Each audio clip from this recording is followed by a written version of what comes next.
Welcome in, one and all. It is season 3, episode 19 of the UK Dallas Cowboys fan club podcast. It's not a very good Tuesday. It's not a victory polo Tuesday, and as you can see from Obi-Wan Graham Wilson down in the left-hand corner, it's a dark and solemn day. I've just noticed the Addies are up. Oh my God. It is the Broncos post-game show. We lost 30-16 at the weekend. We are currently 6-2. We still lead the NFC East in what was a strange weekend for football. Gentlemen, take it away. Yeah, I mean, I think we're never allowed to utter the phrase "confidence is high" ever again on this podcast. Because I mean that was I thought we were maybe tempting fate, but hey, that just I don't know if it's the fact that everybody in Texas had an extra hour in bed because of daylight savings time last week that the Cowboys offense stayed in there as well. Cowboys defense ended up being on the field for something like 40 minutes of the game. Which was too long for them to actually hold off. I think the pivotal play, obviously, much like in the Minnesota game where sort of the first drive of the second half where Cooper Rush connected with Cedric Wilson for the long TD. I mean, that first drive of the Broncos in the second half, and obviously the punt block. That was the pivotal moment for us, and after that, it was all garbage time for us. Yeah, I agree on some of that. Yeah, but I just think, we probably due a game like that. We've played so well so far this season, even in the Bucks in the Bucks loss, we played pretty well. I think we were due a game where we played pretty dog.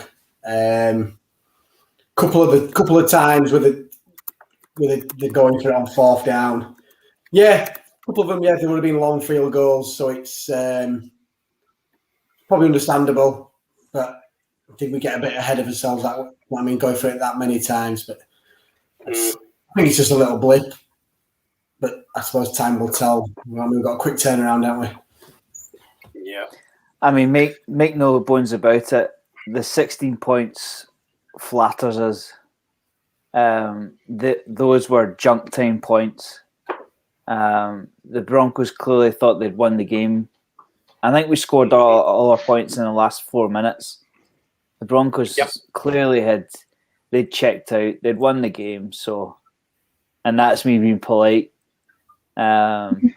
Strange, like Jamie said, strange week across the league. The only NFC East contender that won a game were the Cardinals. And that was without Kyler Murray, which is a daunting prospect. Colt McCoy, former Texas. The resurrection of Colt McCoy, unbelievable.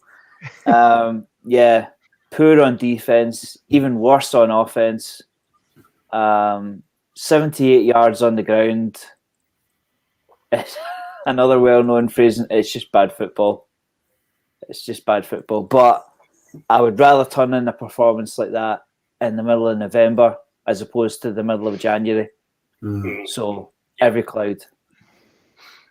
Yeah, very much so. I mean, I know I was away on Sunday and I didn't get in until, I think it was nearly half time. And I remember sending you guys a message saying, what's going on? And it was literally like, don't ask, don't turn the game on.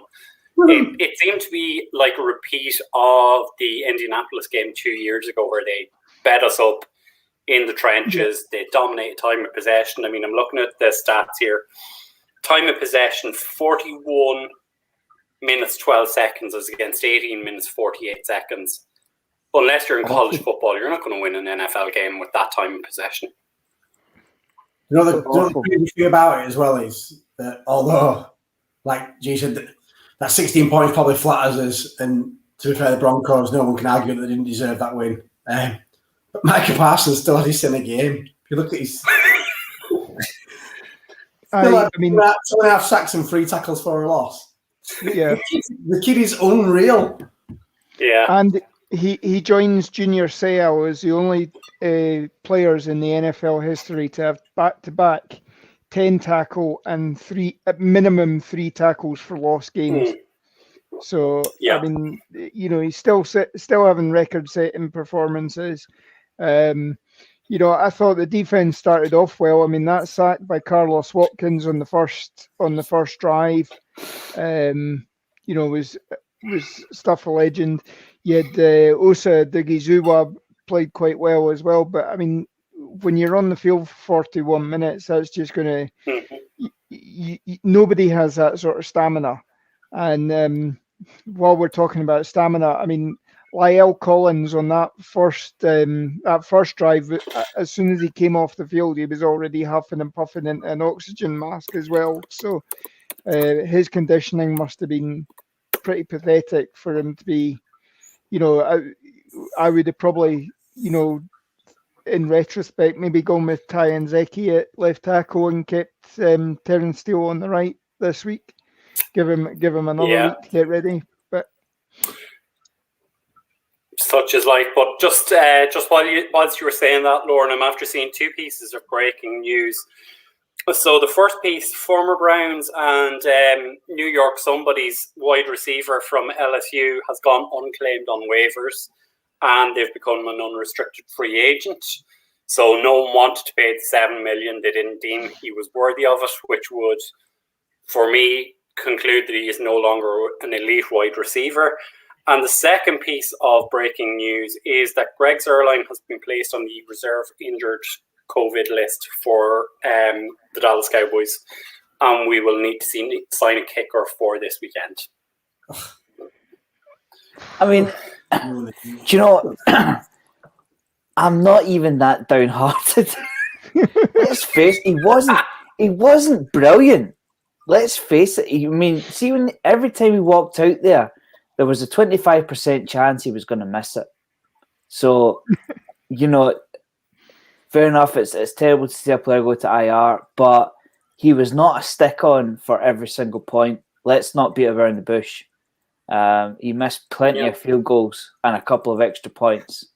So, do you know, saying that though as well, don't it feel like that over the last couple of years that there's kind of been a curse on kickers? Apart from, you can probably name a few more, but off the top of my head, apart from Justin Tucker from the Ravens, no one's been massively consistent like they used to do. Like you said, there were points, like you say, when Dan Bailey was pretty much nailed on. He'd get one from 50 plus with his eyes closed, and it just like the kicking just seems to have gone down. Like you see a lot of missed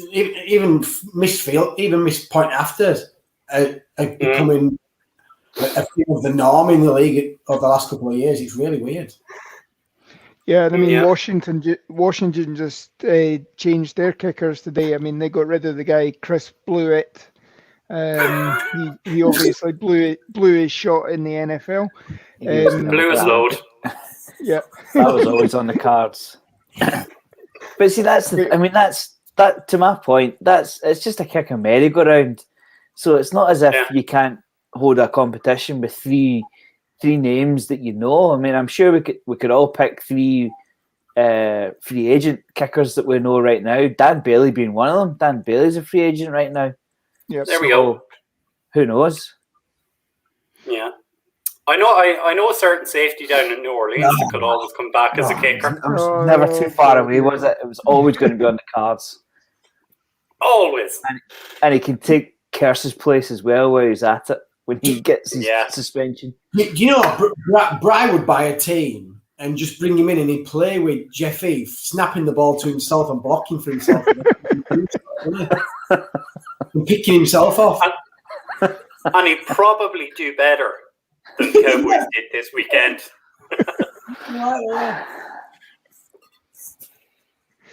But look, we have said tonight we're not going to go too into depth about the game.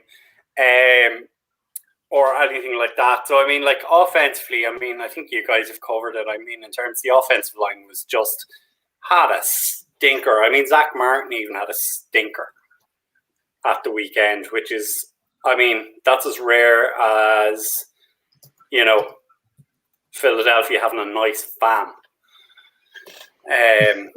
But, I mean, was there any high point on offense at all? I mean, Malik Turner, 2 touchdowns, 2 converted 2-point attempts. Was there anything? I have to say you've probably hit the nail on the head. And Malik Turner there, I mean, getting the 2 touchdowns, he misses out on getting the blocked punt because it's gone down the record book as being a muffed punt for 2 yards. Mm-hmm. So, he would be the first player in NFL history as well to get the 2 touchdowns and block a punt in a game. So, that's something he missed out on because of the wording of everything.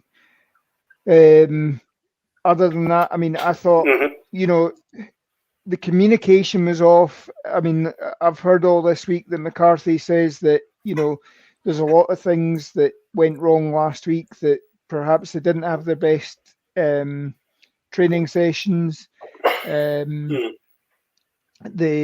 overemphasis on making sure that people we cut down on penalties actually probably meant that people weren't as physical.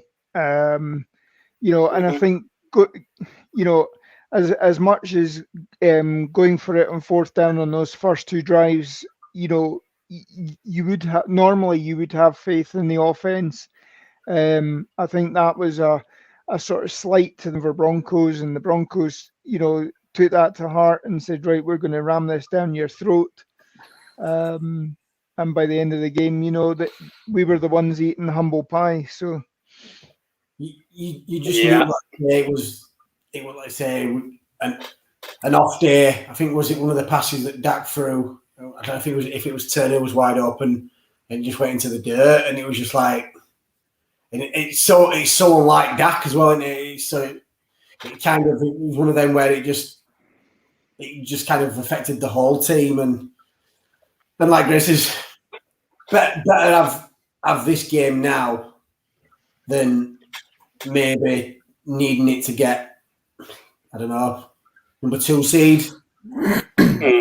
And then maybe potentially screwing up getting a home tie in the playoffs. Yeah.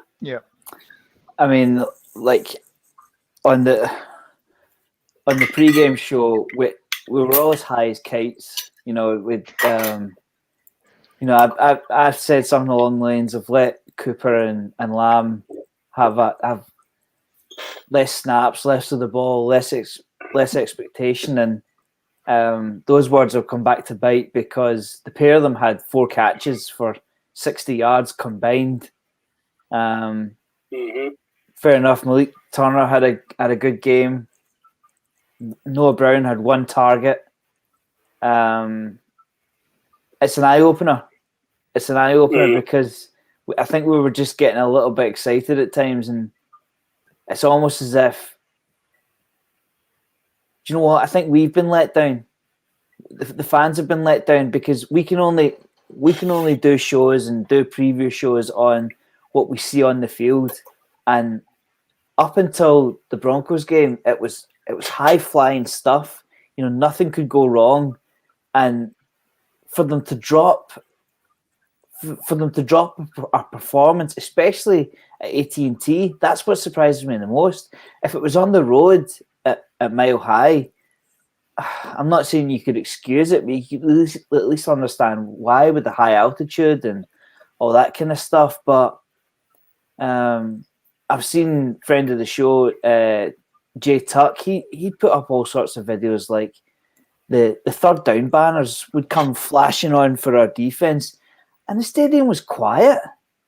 You're thinking that Teddy Bridgewater could get his calls out, and you could almost hear it on TV, and you're thinking, come on, we're in the game here. We've finally got a challenge on our hands, and not even the fans turned up. Disappointing. I mean, if you looked in the stands, actually, there was a hell of a lot of orange supporters there. I mean, it normally happens, and I bet you when we come to Thanksgiving, there'll be a lot of Raiders fans sitting in the, because it's an AFC team and they only get to play us once every 8 years in AT&T, all this sort of stuff. The Dallas is a very big destination city for all these teams that are coming in to play, and I think that's why. And I think a lot of people probably thought, "Oh, this is going to be Denver Broncos," much like us last Thursday. This is going to be the Broncos. Oh, it's not really going to. It's going to be a beatdown. Maybe don't go and watch the game or whatever. Put your tickets up on StubHub or whatever site.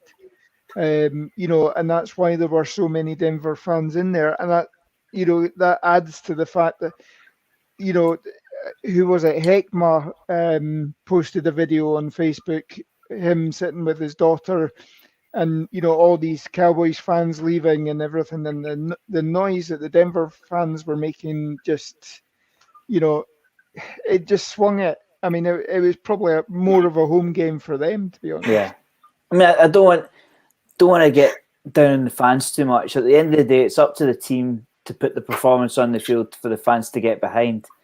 But at least create a bit of noise. I mean, noise costs nothing.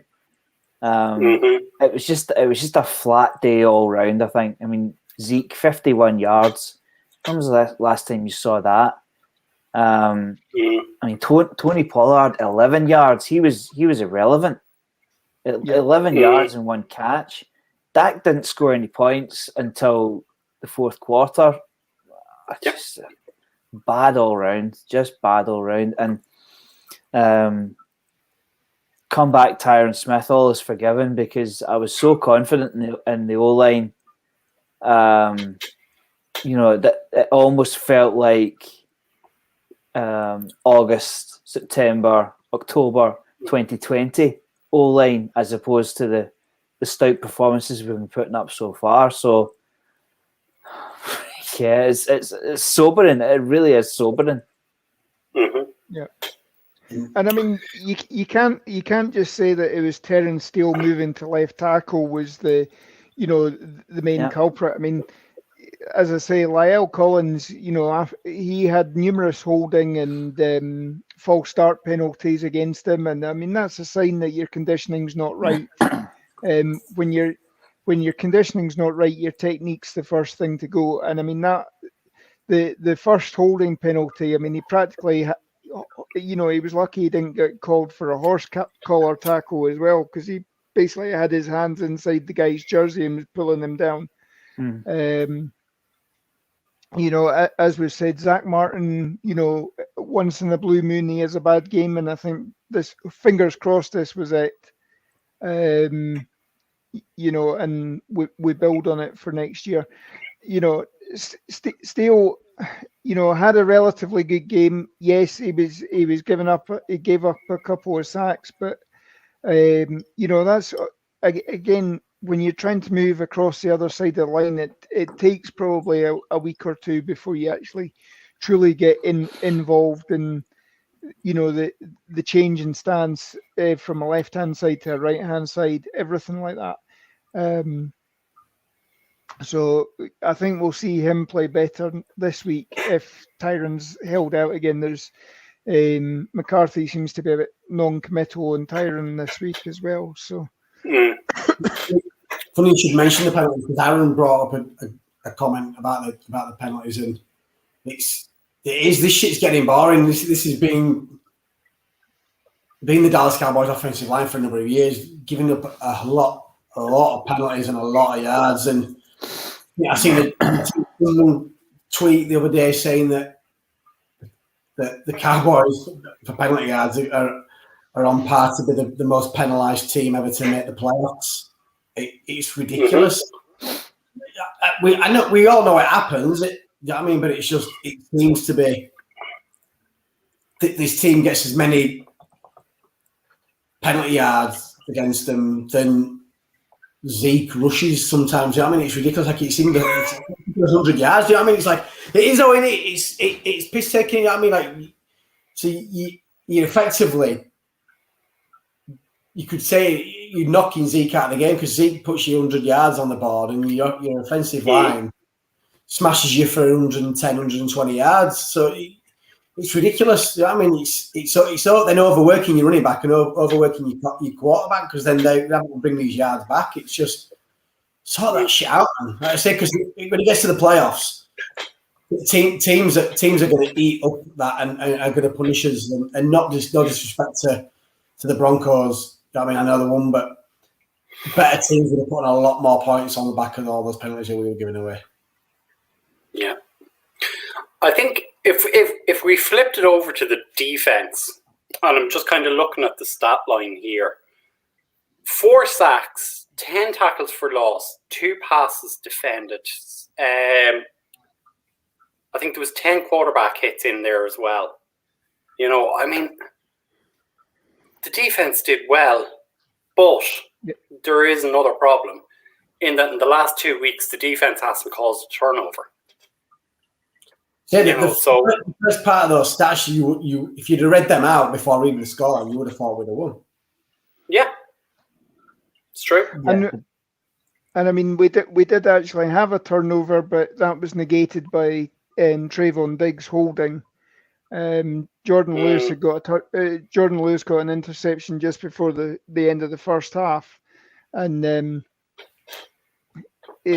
Trayvon Diggs again, just held on to the guy, grabbed his shirt, and it was enough that it got the call as well. So that negated that. I mean,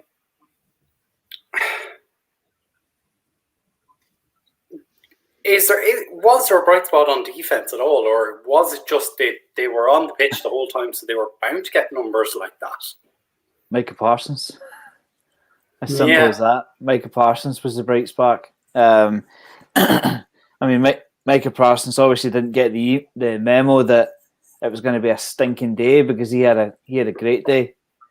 The Lion is always hungry. I just wish the rest of his teammates were. I mean, even on even our well-rounded every week performance, on the 40-yard touchdown pass, Randy Gregory ends up running by Teddy Bridgewater. If you remember the highlight, Gregory engages too fast, too quick, and he's either shoved or he stumbles past Bridgewater. Bridgewater steps up in the pocket and throws the long bomb. So everybody except Parsons was off. I mean, you'd expect Gregory to make that sack, and if he makes the sack, the touchdown doesn't happen, and things don't unravel, and it gives the offense less to do. But like you say, Brian, it wasn't a great day on defense, but I'm edging towards blame on the offense, to be perfectly honest. I mean, you can't put your defense out for 40 minutes of the game. It's not fair. Usually, if you have to play 40 minutes on defense, it pretty much means you could look at that stat and see you lost the game. And in this instance, that was absolutely correct. I mean, I never thought I'd say, but I'm longing for Tank. I long to get Tank Lawrence back in there, and thank God it's not going to be much longer. I mean, we're short. Only go on. That's one thing. Nobody was able to set the edge on the defense. I think Denver actually caught us whenever they went outside. Invariably, we were running stunts, end tackle stunts, and whoever was coming around the outside wasn't able to set the edge, and that was allowing them to run the ball quite efficiently. The other thing as well, I mean, we had all those tackles for loss, but I mean they all tended to be on first down, made it second and long. The next play they ran a safe run. The next almost every time they ran a safe run the next play, and got back into relatively easy yardage for third down, which this defense in the past has never, or this season in a way, has never given up yardage like it did this week. And there was the play where you thought you had Javonte Williams tackled for about a 3-yard gain, and then Quinn Miners comes pulling off the line as well and knocks into would-be tacklers and springs Williams free for another 13, 14 yards down the field. The guys just weren't as the game wore on, and obviously they're getting tired, and tiredness makes cowards of you all. We weren't taking the right angles for this, and it almost looked like Mike Nolan was calling the defense there. And you could actually say with the way with those long passes to Patrick, the third receiver in there, that wasn't picked up. And then there was one play where Jerry Jeudy lined up in the backfield, starts to motion out one way, turns around, runs back, almost sort of Canadian Football League style. You see him running back along the line, and then Van Der Esch was meant to have slid out to pick him up and didn't, and that gave him a nice 14-yard scamper down the line as well. It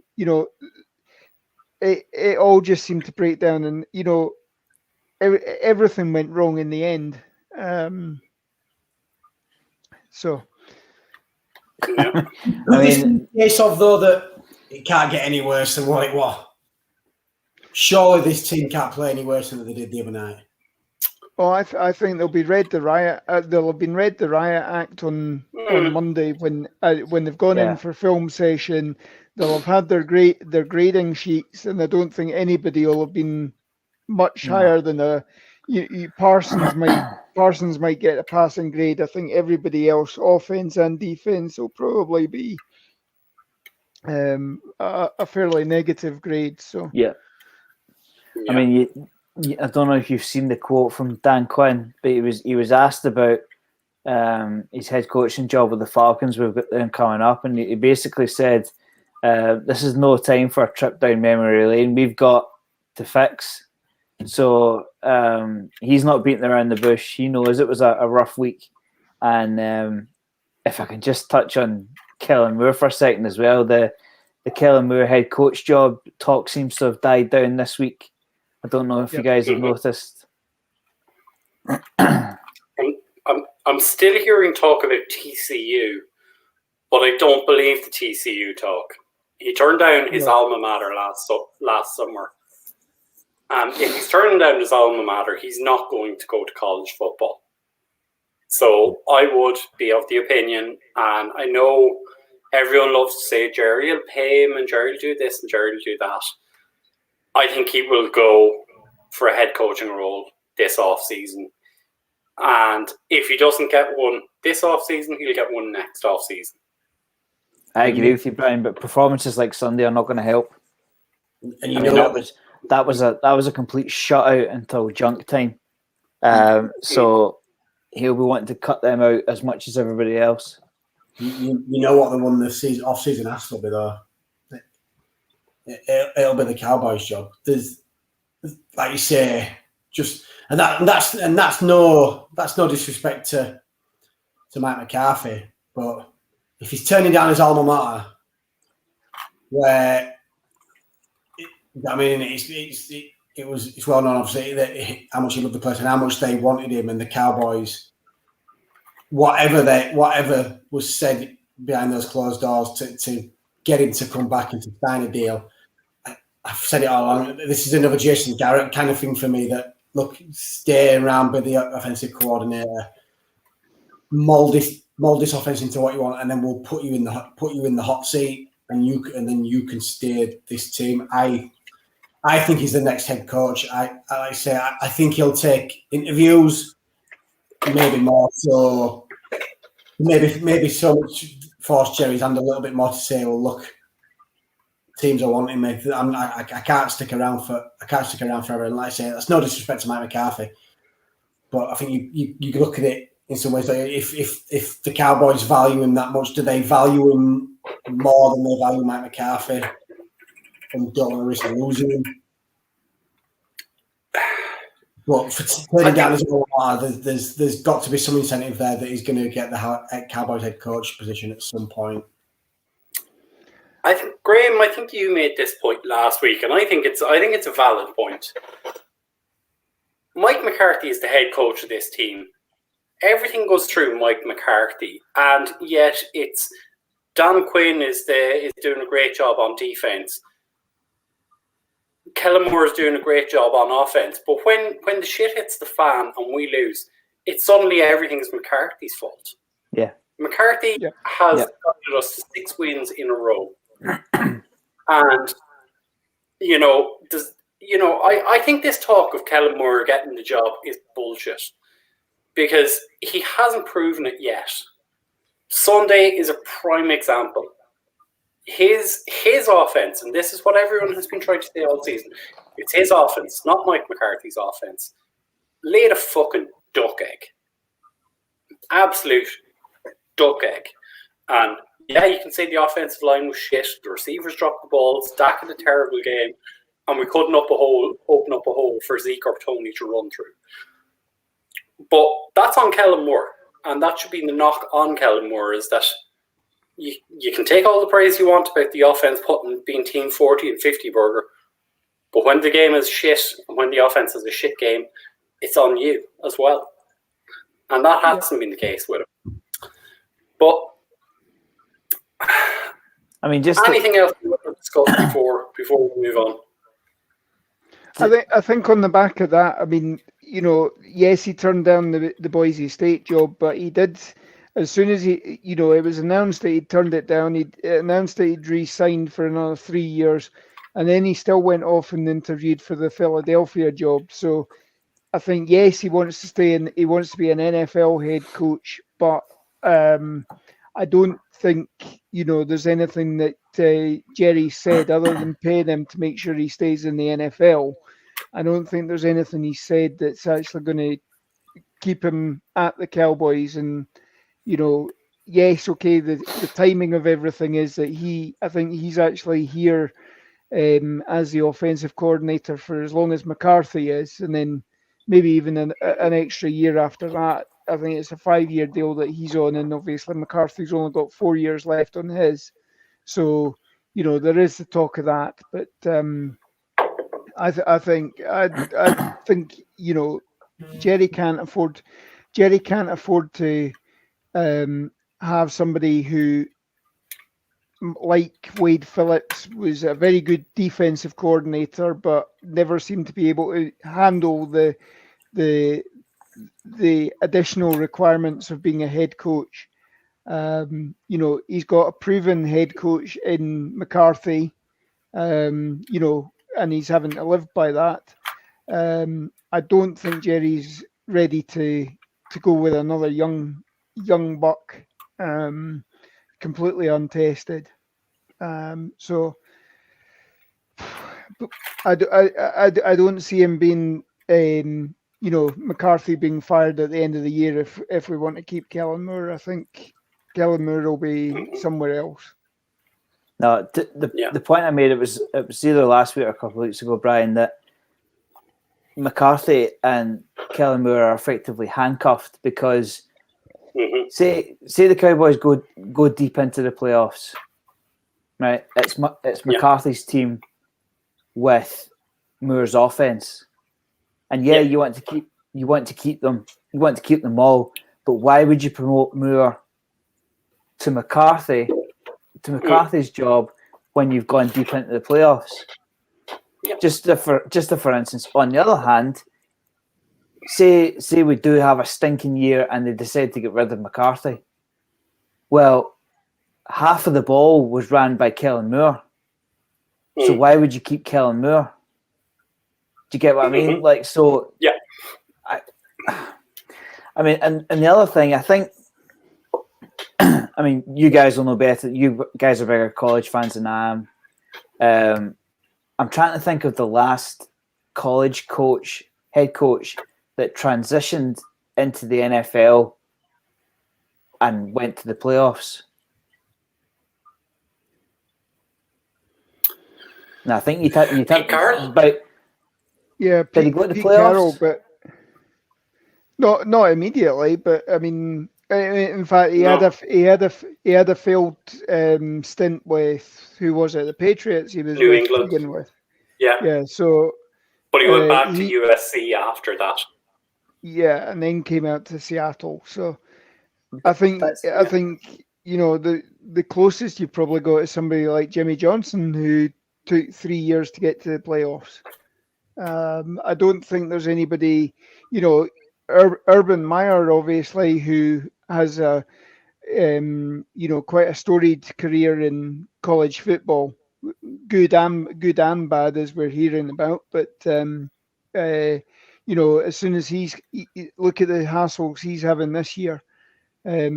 Basically, I mean, any job that you're going to that becomes available in the NFL or in college at the moment is because the team is failing, and it will take a couple of years. You need to change the culture. You need to bring in your own players.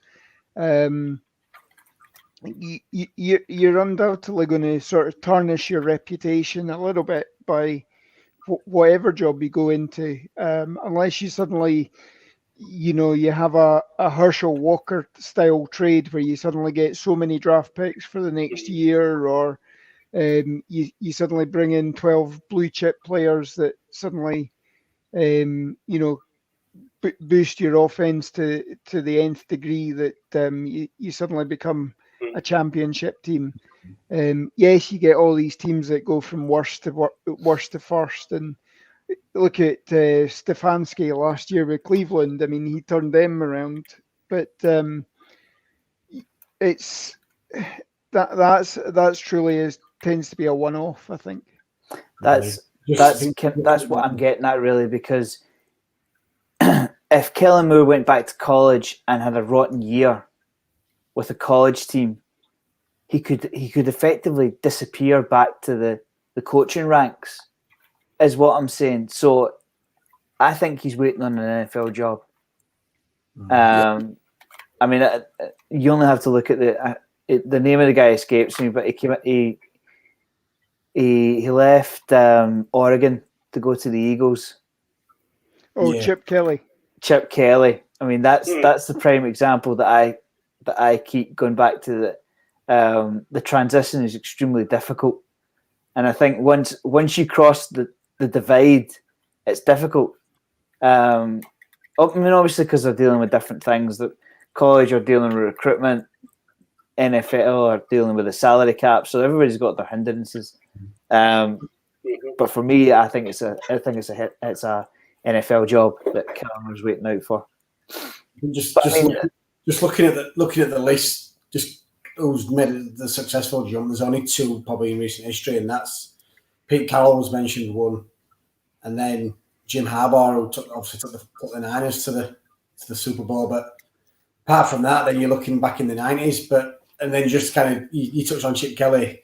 It's such a hard transition and I think everyone's heard the name. If you look at arguably the greatest college coach of all time is Nick Saban, isn't it? And even he couldn't do it in the NFL, and went back and he's won God knows how many national championships with LSU and Bama, and he couldn't do it in the NFL. And like I say, there you go, 6 in it. So you can't. It doesn't always transition easy, does it? Yeah. I mean, even if you look at someone like Urban Meyer, who won 3 national championships, and he's doing sweet F all with the Jaguars this season. And I mean, yeah, the Jaguars didn't start from a great place, but there hasn't been much signs of growth with the Jaguars this year either. Yeah. I mean, it's early days, but just my original point was that if you go from one side to the other, especially if you're stepping back to college, if Kellen Moore has a bad couple of years, our team's going to be lining up to offer him a coordinator job or even a head coaching job. I don't think so. Don't think so. So I think he's waiting for an NFL job. Yeah, but folks, we're 42 minutes into the show, and we can see from the lack of comments tonight that it's a very slow night, and people are kind of kind of depressed maybe about Sunday's performance, but we did want to reminisce a little bit. You know, today is, I believe, it's exactly 7 years ago since the Dallas Cowboys played the Jacksonville Jaguars in Wembley Stadium. Hell yeah. And we wanted to take a trip down memory lane. So too long. 7 years ago, too long ago. Something has to change. Yeah. So anyone who's watching in the US, and if you can do anything, please make sure you get our Dallas Cowboys back over here to this side of the pond, to UK, Ireland, or Germany, whichever it may be, and get a game back over here for us to all go to. But we decided we were going to dedicate a bit of time for this show about reminiscing about the great day. And I mean, Jamie, I think you started it off this morning with posting up pictures from the day itself, and you know, I think the group exploded with their pictures from the day. So, I mean, yourself and LDW, beloved Lauren, I mean, you guys organised almost everything for that week. So, you know, tell us a little bit about that week itself, and you know what your standout memories were from it. God, I think everybody's. I think the one thing everybody will probably say from that week is that we all needed a holiday after it. It was, I think once it was announced when it's the Cowboys all over, and it's no one does it like the Cowboys. And I think thinking back of it, and to be fair, even now, the road team generally doesn't do anything. The road team comes and just kind of comes in and goes, right, yeah, let's do whatever in terms of let's just go there and play the game and let's not do much. And it was literally, we'd had a good relationship with the Cowboys media team anyway, and Derek got in touch and he was like, look, we want to do some shows out there. Can you kind of find somewhere that'll host us and get people involved? And literally, it stemmed from there. I think the Cowboys did come in on the Tuesday that week, and then from the Wednesday, there was shows going in the week over I think it was picked off the top of my head, from over at Marylebone. One of the nights, the cheerleaders that came over, they got involved and they did some autographs and signs, all that kind of thing. And then it ended up with the fan bash on the Saturday night, literally at a bar on Piccadilly. And it literally, there was that many Cowboys fans there, they had to close the doors and it ended up being Barry obviously brought a lot of his regulars over from the Cowboys experience, and ended up getting, I think it was Orlando Scandrick came, and then at some point all of a sudden Danny White turned up, and it was like, what's going on here? And I mean, things like that, the memories like that were amazing, and the great thing about it was just how many fans has actually turned up into London, because as we've all experienced that with it, it's literally when there's teams there, it's let's just go Saturday and let's have a couple of days there. But literally, London was rammed with Cowboys fans for the week. It was insane. I lost track of how many people I spoke to. That's in the group, like I said, because there's that many people turned out. It was unreal. Yeah, I mean, Graham, you were also down during that week, so give us your own memories. I'll never forget it, because I remember I tried for so long to get the Saturday off work and I couldn't do it. So I actually travelled down from Glasgow on game day morning. I think we were a 6 o'clock kickoff, if I remember right, Jay. And I left Glasgow just after 8 in the morning, praying that the train wouldn't cancel. Because if it was cancelled, I was in deep trouble. Spared no expense. I stayed at the Premier Inn in Wembley. checked in. I think it was the fastest check-in in history. Checked in Premier Inn. A great view of the stadium. Literally just a quick look out the window, and then threw my bag down and was straight out to the Green Man. We took over the Green Man on game day, if you remember, Jay. God. But the ultimate tragedy was I never got to meet Mr. Jamie Smith on the day. We never met, Jay. You probably don't remember. But yeah, it was Lauren that gave me my ticket on the day, and I was actually sat just one seat in front of Lauren, so it was a great day. But I can't believe I never got to meet Jay on the day. But we took over that Green Man pub, Jay. It was incredible. Got it, yeah. It's like Jason, there was that many people there. Like the picture, I think the picture that's posted in the group this morning doesn't do justice to how many Cowboys fans were in the pub that day, because that was just a handful of them. There were loads of people. I can remember Lauren was going like, we need to get a group photo, and we was literally running around the pub, and anybody in the Cowboys shirt were like, look, we need a photo, and people were coming back, and they were like, we didn't get in the photo. It was like we just couldn't know everybody. But I think one of the other outstanding memories of it is obviously the Cowboys won, but I think just how much the media team as well kind of embraced it all in terms of, I mean, they knew about the fan base and how passionate it was over here, but it was literally like after they did the live shows every night, they'd stay back and they'd have a drink with everybody. Not to name one of them, but one of them stayed the whole night, and they went off to do it.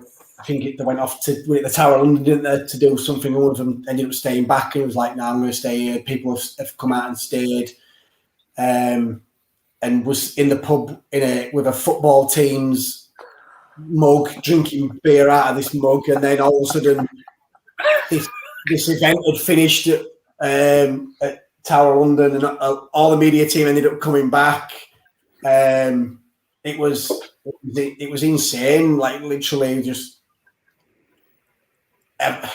yeah.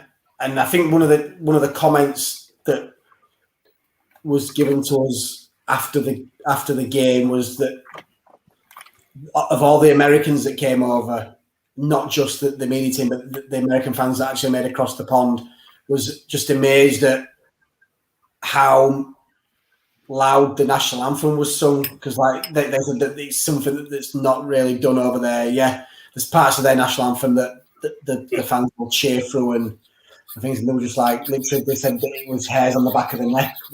Yeah, listening to a crowd, a stadium full, and I think, correct me if I'm wrong, any of you three, but I think that's the only time that since the international games have come over here and played regular season games that crowd was the first time that it was literally a 50-50 split crowd. Normally you'll get people who will cheer on just good plays in other games, but this was literally, it was Cowboys fans and everybody that despised the Cowboys.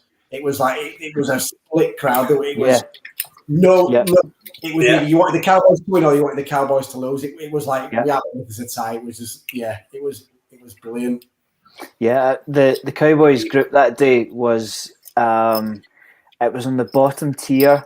Was it section 106? I think it was. It was just towards one of the end zones. Yeah, and I'll never touchdown at the start, wasn't it? I'll never forget, because it was one of those. Like Jay's saying, it was one of those Marmite fans. You were either a Cowboys fan or not a Cowboys fan, and we revelled in it. Particularly our section. I mean, obviously there were Cowboys fans all over the stadium, but it was a group effort to team up against the Cowboys. So that kind of, it just felt like an underdog situation, and that brought us out as well. Like, we realised we were in a game here. And it was amazing to see. I'll never forget the Dez touchdown. It happened on the other side of the field. it was a shame, but I'll never forget that touchdown in particular. And I think we had Jaguars relatives in front of us, and they were expecting a full-on Jags home game, and I think we ruined it for them a little bit because they obviously realised really quickly they were stuck in a Cowboys section, so they piped down a little bit after the first quarter. I can't believe that you've just made a comment and it completely slipped my mind. And we're good friends with her, and actually when me and Lauren went out to Texas about 2 years later to watch the Cowboys, and this particular woman made sure, she was like, "Look, I'm going to be there. I'm going to be at the game. Make sure you come and see us." And we went off to the Cowboys experience thing, and she waited at the hotel for us. I can't remember if it was the second or the third night, and this lady came downstairs, an American lady, and she was like, "I'm here for the live show." And we're like, "Oh yeah, it's the due on in about half an hour or something like that." We're like, just grab a table. She's like, "Is there anywhere to get something to eat?" We're like, "Yeah, the bar does food and stuff." And we're like, "Oh, are you a Cowboys fan, or are you just a fan in general?" She's like, "My son plays," and we're like, "Oh, does he?" Thinking she meant like he plays for like a team, like a semi-pro team. She's like, "Oh no, my son's on the Cowboys roster," and we were like, "What?" And we were like, and she's like, "Oh yeah, shit." And it was Keith Smith's mum, and it was he played special teams and he played linebacker, and like literally she came out every night and like and like. I think Brian Borders affectionately give her the nickname of Mama Smith, and like stayed in touch ever since. And it was just like, and it was And I think even Kevin Cadle, God bless his soul. He even turned up one night. He came down and the guy got him on the show. Like I say, just talking about it brings back all these memories, and it's like it's words are just. It's hard to describe. Like you're saying, like I say, I was lucky enough to go to the States 2 years later to watch the Cowboys at AT&T Stadium, but there was so much special about watching the Cowboys in our own backyard. Yeah, words just can't describe. Like I say, just because there was that many people that came to London, and the group was thriving as it was at the time, and. I think that did the group even more of a justice in terms of everyone, because not everyone goes to all the games, like the London games, because sometimes it's just not everybody's cup of tea. Sometimes, because it is a lot of money in it, and not a lot of people want to go to London to watch maybe two crappy teams. So we always do meetups at the London games, but like literally even people who unfortunately couldn't get tickets for the game still made the trip to London and was like, "Look, there's going to be Cowboys fans here. There's going to be Cowboys fans in the group. I'll just go down and I'll just go to some of the shows." And yeah, and like I say, I think it helped make the group even stronger than it is. Yeah, I mean, everybody that's been to a game at Wembley or Tottenham, they're great. They're great spectacles. I mean, even if it is two lower end teams, they are still good to go because they may be lower end, but they're still top of their profession. They are effectively the best players in the world, even if they're ranked 31st and 32nd. They are the best players in the world. So, but when it's your team, it's so much better. I mean, I love going to the NFL, but when the Cowboys were involved, you bought into it so much more. Like you realised it was third down. You got up off your feet and you weren't just quite happy to watch good football. You had something invested in the game, and it's a shame that we haven't been back since, because 7 years is a long time. But you never know. We might get our chance. This is what the 17th game's all about. Everybody's due an international game now. I mean, there's huge potential around. Like my dad in particular, he's checking the fixtures every single time they come out now, because the Packers are the only team not to have played in London, and they've effectively brought in the 17th game to be an international spectacle sooner or later. So I mean, knowing his luck, they'll send the Packers to Mexico or Canada or something. But yeah, it was a special day, and I can't wait for the next one. Yeah. I think even on it, I think the Saturday night thing as well on it, and if memory serves me right, Saturday it absolutely bounced it down, and I mean the weather was horrendous. There's a video flying around, and like they were people who, because it ended up being a ticketed event for this bar, and literally the queue was down the road. I think it went right out onto Piccadilly Circus. It was insane, to the point where Brian Broadus went out with an umbrella and he was talking to people and trying to get people were just hyped, and like there was stuff planned. Like I said, that there was the live show, and there was a raffle done because it was Memorial Weekend as well. But it just like I said, Orlando Scandrick just turned up. Barry got him to come out.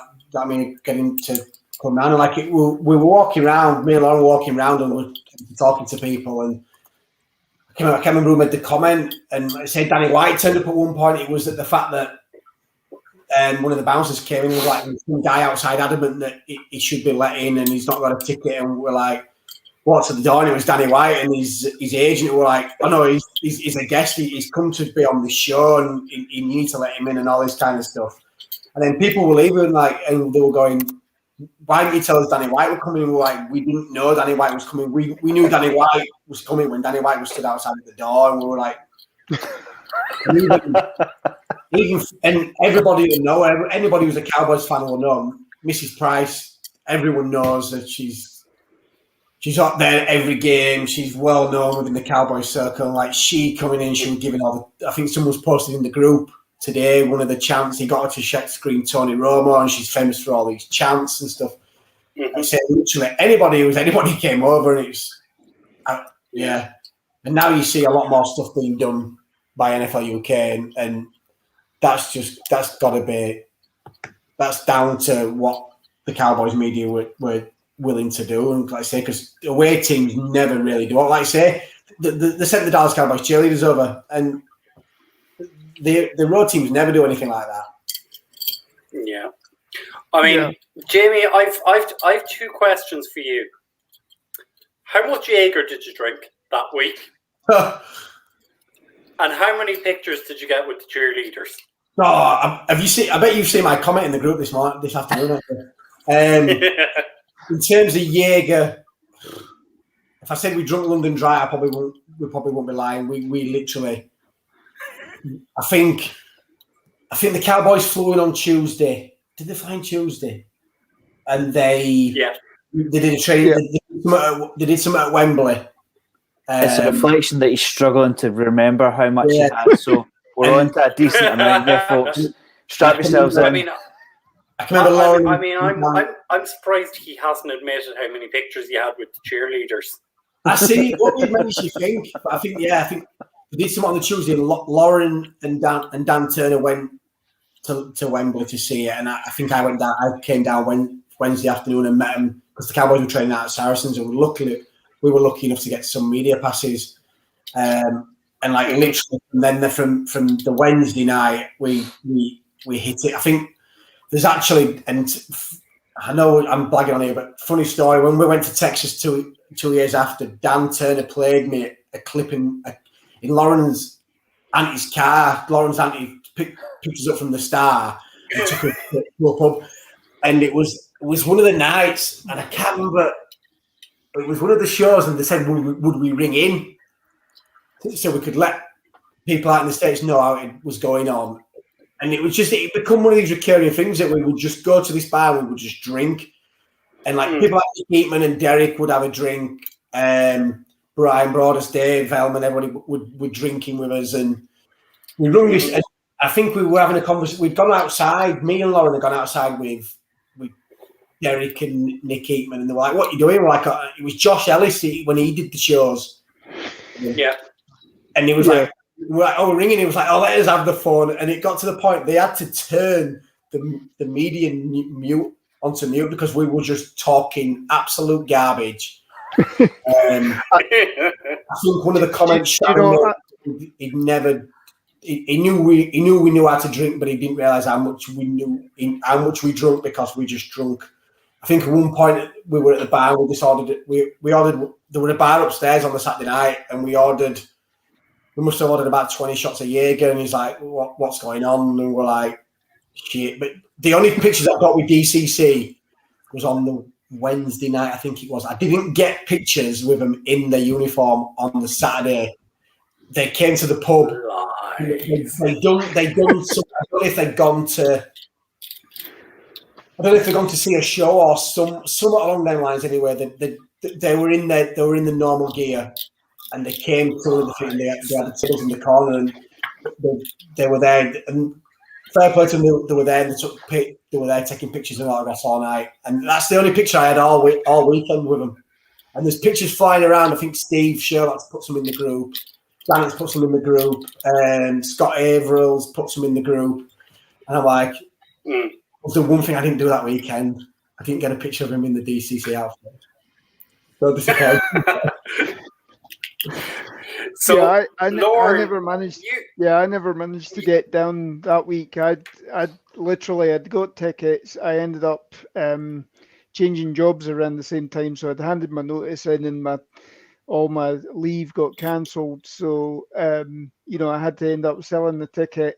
But I mean, I remember getting the train home, and I had all the podcasts open, watching the live shows, watching Josh Ellis, and I think it was Rob Phillips who was doing it at the time, and they were back in the SWBC Mortgage Studios, and you guys phoning up, and they're like, "God, we're going to have to shut this down because the noise was." There was a lot of inebriated people talking on the phone, and but. I mean, you've got to think that weekend as well. That was the week that they also started the career for Efe Obada. He got the tryout with the Cowboys and then signed with them. And if it wasn't for that, what team would he have gone to? First of all, I don't know, but would he still be in the NFL at the moment? Because I think Marinelli did a hell of a lot for his career. Even though he never panned out for us, I think he did a hell of a lot bringing him along and getting him in the position where he went to other teams. And again, that just gives the NFL UK and the International Player Pathway Program a lot of exposure as a result of that. That you don't just have these guys that are trying to convert from rugby or whatever and make a name for themselves, and there's all this buzz about them coming in, and it never pans out. But obviously, Efe Obada has been a real gem, and that's been found. So, but I mean, I can remember watching all those shows and going, God, I wish I'd, if it had just been another week or so before I'd handed the notice in. But I was in a dead end job at that point in time, and I was just wanting the hell out of that job. So. It was worth it in some respects, but I would have loved to have been down there because I'd be quite a few. I mean, one of my best trips, not to the States, but was coming across to Croke Park in '97 for the Bears Steelers game, and obviously we'd played the Steelers in the Super Bowl 30 the year and a half before or so, and I get off the plane and they're saying, "Oh yeah, I think the Bears are staying in your hotel," and it's like, right, okay, so I'll be all right wearing my Cowboys shirt, and I walk into the pub and I walk in and everybody's wearing Steelers shirts, everybody in the hotel Steelers, and I'm like, oh God, but no, they were really good about it. And then the next morning I'm still wearing my Cowboys gear, and I get in the lift and there's Bill Cower, so just that sort of access that you get at these events, is just incredible. And let's bring the Cowboys back. And wouldn't it be great, Graham, if it was the Cowboys versus the Packers next year? Oh, it'd be amazing. It would be amazing. I think one thing's guaranteed, and when they come back, we're going to end up having something exactly the same. It's just going to be a week of absolute carnage. Yeah. But I think when I said it probably helped the group get a bit more closer than it already was. I mean, in terms of like look at some of the people from the American side that came over, and just speaking, like I say, Paul came on, didn't he? And we know Paul's out there at the minute. He rung in while we were off air, and he's gone and met up with Annette and some of her friends, and we met Annette when she came over for the game. Everyone knows in the group Lloyd Wheeler. I've had Lloyd stay up at my house. Lloyd, when I went out to Texas, he come and met me at the airport, and I know there's a few people from down south, Cowboys fans, who have had Lloyd stay with them. Like you're saying, it's just it's helped build that relationship. I'm saying a lot of people now, even like this way, what everyone's going through at the minute, like everyone's been able to keep in touch because of the social media side of things. It's helped to grow the group, and like I'm saying, I think we'll see a lot more Americans come over. And now everyone knows that when you go over, if you say that you're a UK fan, like literally just they take you instantaneously and want to show you the ropes. So, like I said, God forbid it's not another 7 years. Like saying it's next year, and we can. like you said, well, you sadly missed out last time, and I'm guessing, Brad, did you not manage to get over for it either? So I'll be honest with you. I'd been working abroad for a couple of years prior to that, and I'd kind of fallen out of love with American football. But it was 2014 that brought me back to the Cowboys, and it was that game and then the Des Caudic game. Those were the two moments that brought me back, because it was later that season when we had that infamous no catch. And then I think like that somehow I managed to get in contact with yourself and Lauren through this group, and like that's where my love came back for the Cowboys, because being here in Ireland it's Chicago Bears, Pittsburgh Steelers, Green Bay Packers, New England Patriots, New York Giants. They're the teams here in Ireland. Cowboys don't exist. And I mean, I think we see that in our own group in terms of there's very few Irish members in the group itself. And that was what brought my love back. And it was, I think the thing that came out of this most of all was the friendships. As you guys said, Lloyd, Annette, the guys in the Dallas Cowboys media team itself. And then like that, me meeting you guys and, Graham meeting Lauren and stuff like that. I mean, that's what it was all about for me. Yeah, like I say, just hopefully so come back and because I can't wait for the next time it happens and roll on. Yeah. Like I say, unfortunately, you guys obviously missed out last time, and there'll be plenty more in the group. So, like I say, fingers crossed for everybody who missed out the first time. But just going back from the experience that we had in 2014, that if it's disheartening not being able to get a ticket, but just make your way down to London because I'm sure. I'm sure something will be in the pipeline that if the Cowboys give the nod to say we're coming over, and even if it's not as much as it was, like saying if the media team unfortunately don't come over for the full week like they did last time, I'm sure there'll be piss-ups arranged every single night of the week. I mean, we all just go down and we just have a big group catch-up and talk about how we won the Super Bowl this year and how we're coming over to defend this title. I mean, just to touch on, if there's newer fans watching the show tonight, I mean, send in your comments, folks. We haven't had that many comments. I know it was a rough week, but we're on the ascendancy again. We're talking good stuff now. But just to touch on why the Cowboys have only played once in London, when you consider that so many other teams have played multiple times. I mean, think how Think how many times, obviously, the Jags have an affiliation. Think how many times the Buccaneers have been over, or the Rams, or teams that have played multiple times. For me, the simple reason why the Cowboys haven't been over is, one, the Cowboys will lose a hell of a lot of money when they give up a home game. That's money talks. We all know that. So that's rule number one. But for me, the second one is that the Cowboys obviously travel well. So if you've got issues filling out your stadium, you're not going to give up the Cowboys game because you know you'll sell out that game. So teams are not going to give up a home game against the Cowboys because they know they're going to fill the stadium in the US. I mean, I'm not sure the circumstance of why the Jaguars agreed to bring the Cowboys over, but I'm just thankful they did. But for me, that's my understanding of why we've only seen the Cowboys once. It's also a reason why we haven't seen the Packers, because the Packers rely on home attendance, because they're fan owned, and obviously they travel well, so nobody's going to give a Packers visit. So that's my understanding of it. I mean, do you guys agree that it's basically down to money and attendance? Yeah. Isn't it? 100%.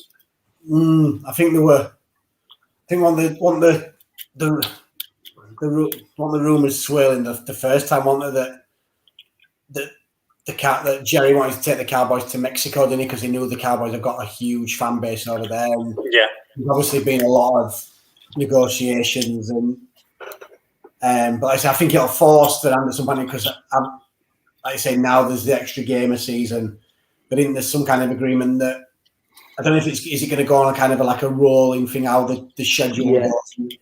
Eventually they'll come back over. But like I say, it's one of the things, isn't it? Like I say, when you've got teams like I said, you'll obviously know, G, with your dad being a Packers fan, that how big their fan base is, that when you've got a team that sells out every single home game and that it's their biggest road game, it's hard to get teams like that to cross the pond, isn't it?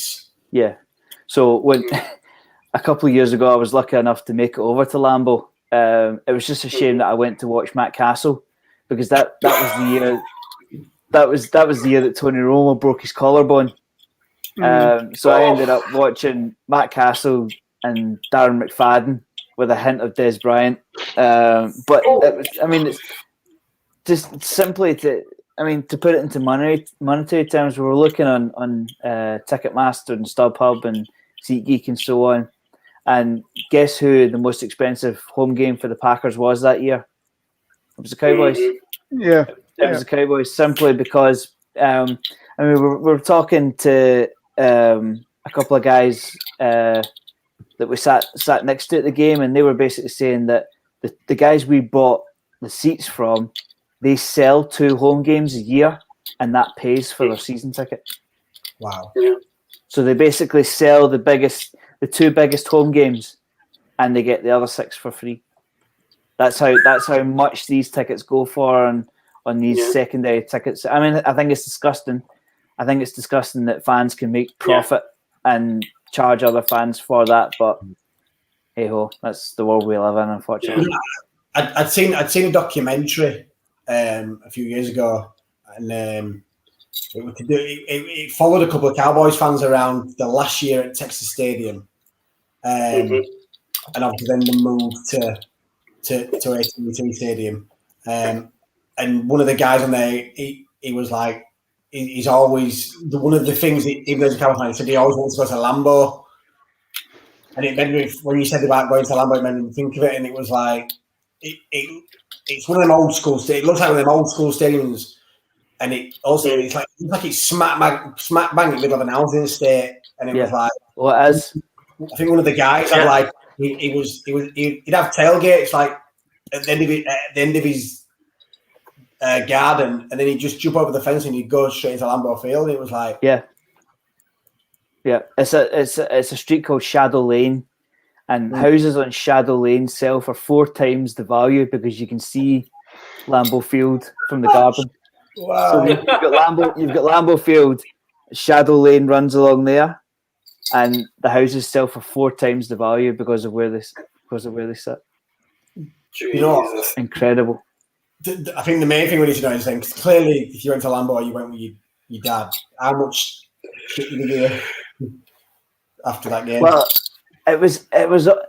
I mean, to be fair to the Packers fans, they were good. I think they realised. I think they realised we were a wounded animal, basically, with Matt Castle.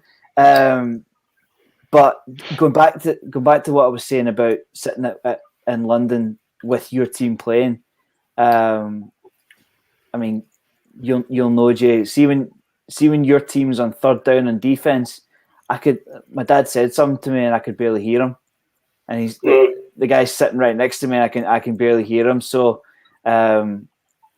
next time if the team come back to London, everybody who's a Cowboys fan should try and get tickets for it, because it's levels above your average two NFL teams. It means so much more to you. That in my opinion, that's what's holding London back in the expansion. And they need somebody to move here. See if they could get somebody to move here and play 8 home games. I think personally, for me, I think it would take off. I mean, see, when you consider the situation in somewhere like LA, you've got teams bouncing in and out of it. If they could get somebody to commit, take the jump.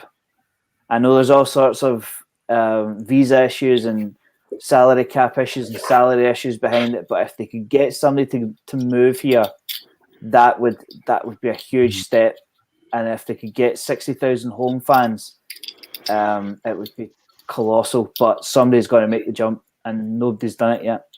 This might be a stupid question. I'll throw it out to you for it, only because when there was a big knife rumor at one point that we were going to get a team over here permanently, and they were asking fans at the games, would you switch allegiances? Quite a few people said they would switch allegiances, not just Cowboys fans, but they were interviewing anybody, and a lot of people said they would switch allegiances. Nah, I certainly wouldn't. I mean, this is come December. This will be 42 years I've followed the team. Wow. So I mean, not harping on, but the first game I went to was Staubach's last regular season game against against what was the Redskins. The one that you see on all the NFL films of bringing back and throwing to Tony Hill in the fade route in the end zone with 42 seconds left in the game. That was my first experience. Typically, my last experience is very similar to Graham. When I graduated from university, I got to spend 11 days in Dallas. It was 1998, and Aikman had gone down the week before, so I got to see Jason Garrett versus Jeff George. And the final score was 13-12. In fact, wait a minute, what was the scoring on that? Because I know Emmett scored the touchdown, and that was probably the high point of it. Well, Lauren's looking that up. I don't think anybody, any of us certainly in the UK Cowboys team would switch. No chance. But my reply to that question is: didn't Tennessee have fans of other teams? Didn't St. Louis have fans of other teams? Didn't Las Vegas have fans of other teams? And so on and so on and so on. So it does happen. And like if you're a group of young guys, like, and you go to the same school, and you eventually start to talk about the same things and the same team and so on. I don't think America has the same kind of loyalties as we do. I mean, like, I've seen people move to different cities and support the city they live in, simply because if you don't, you might see your team once every 4 years, whereas you could you could get a season ticket to your local team.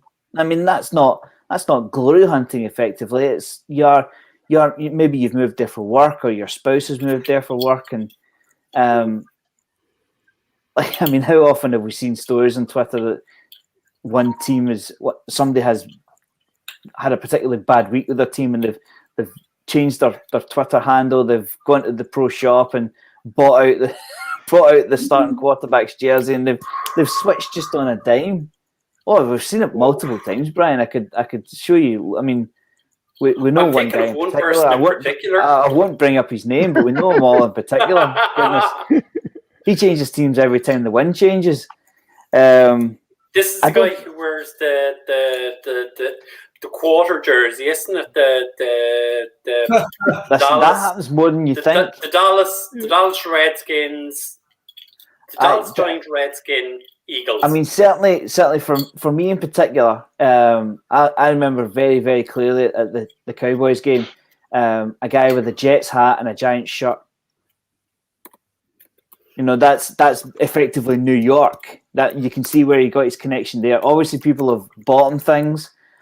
I don't see why you would wear Jets and Giants, other than people bringing back souvenirs and so on from trips they've made to New York and so on. So, it could be as easy as that.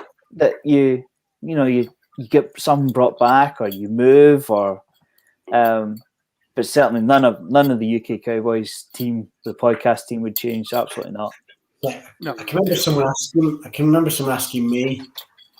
I think we were down at Wembley for one of the other games, and I just came out with it.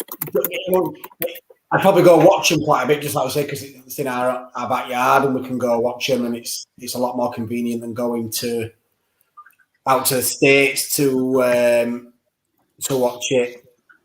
But I was like, I'd be like every other team. I despise them because they're an opponent to us, and the only time I would really care about their results is if it helped the Cowboys get into the playoffs. Yeah. I think that if a team was to move here, what you would see is it would get stronger and stronger year by year, because you wouldn't see 32 NFL teams in the shop. You would see the home team, and the home team would get so much more coverage on BBC, ITV, Sky, and with the salary cap, they would you would think they would get better sooner or later. And as the game grew, if I was starting at ground zero and a team moved here and I got into the game, I would certainly pick that team up, because that's the team you would see most. But like you're saying, for most fans here, I don't think there would be some switching, but I don't think it'd be a great deal. I mean, if you were on the fence to begin with, maybe, but if you'd years invested like we do, you wouldn't, because that's where your enjoyment comes from. It's the down years, and then you hit your peak, and that's where you get the proper year. Guys that bounce about from team to team, you don't have any downs, so how can you appreciate the highs? I think one of the things we've all discussed this. I know me and Lauren used to discuss this back in the day, and we've discussed it multiple times in the admin group, is that I can understand them pushing for, like you say, like towards the Jags kind of thing, and it's like then that's the one team for the UK. But just look at how much hard work it is going to having somewhere a hub, so to speak. But we'll speak about us, like for Cowboys fans at this side of the world, to be able to interact with each other and have meetups and stuff. And then the one worry would be that NFL UK would just completely push that aside, and do you know what I mean? And like kind of forget about the rest of us, because I mean, all the fan bases have worked hard to get the name out there and locate other fans. Like I say, I think there's a guy. I can't remember. Apologies. There's a guy in the group. Then when we posted stuff about it being 7 years since the Cowboys came over, he was like, "I've been to the game since I've only just recently found the group." So it's like, it's fans of these teams that eventually get to find somewhere where they can go and they can speak to people who of the same team. This is where sometimes, if you really like NFL UK fall by the wayside, they've got to watch it in some terms of some of the content that's put out. I'm not saying it's bad comment, like you say, but it's you do it from a fan's perspective, don't you, rather than a PR perspective. But surely they could come out and it's like somewhere on the coverage before a game, before the game we have live here. Yeah, they could be right. These like Lions fans, you've got a fan group out there. If you're not aware, this is where you go to. That kind of thing. Do you know what I mean? It's like, focus on that, but also focus on the fan base that's been built. And like Lawrence said, Lawrence supported the Cowboys for 42 years. Do you know what I mean? And I'm sure there's plenty more in the UK that's supported the Cowboys or even other teams for just as long. And it's like, what about the people that were into NFL before NFL really was the thing over here? Do you know what I mean? It's Brian, if you could bring up DJ Dog's second last comment about franchise teams moving. Yeah, that one. You only have to look at the Cleveland Browns back in the day. They moved to Baltimore in the middle of the night. There was no press around it. There was no the Browns, the Cleveland Browns up in Baltimore. No, that's fair. And they did it in the middle of the night. There was no press. They took all the banners down from the stadium. They packed up all their gear and they left via planes, buses, and that was it. And to go against my point, the Cleveland fan base basically said, no, we are Browns. There is no way we are becoming Baltimore Ravens. We are the Cleveland Browns and we want our team back. To me, that's rare. That's very, very rare. So that's why the Cleveland Browns are an expansion team. But the fan base stuck with it and said, we are not following this team to Baltimore. They are dead to us. We want the Cleveland Browns back.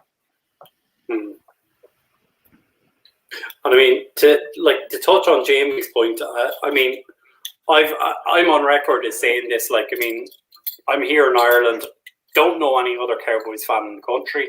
I've met a few since, but like it was 2014. Seeing the guys at Wembley and somehow finding the UK Cowboys fan club. Like, you know, I suddenly had someone I could talk to, and my love for the game blossomed again. Do you know what I mean? Before that, I mean, I was on my own.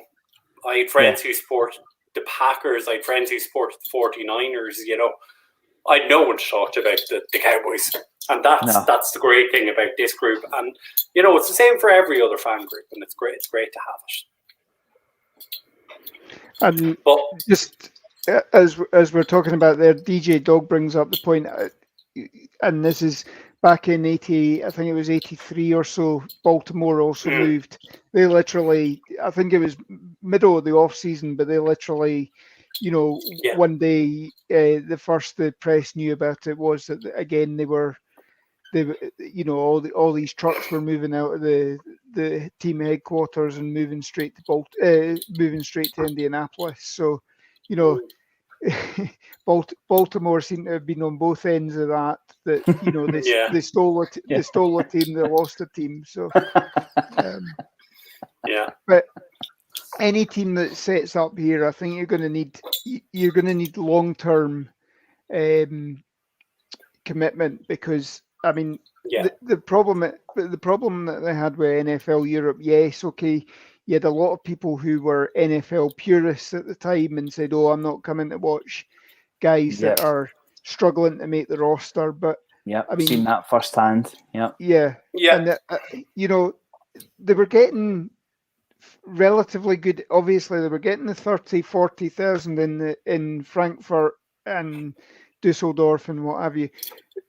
If you look at the attendances that they were getting at Claymore's games, they were getting almost out with Rangers and Celtic games. You were getting 12,000-16,000 on average. That would rival any of the Premier League matches in Scotland. But that wasn't enough for them, and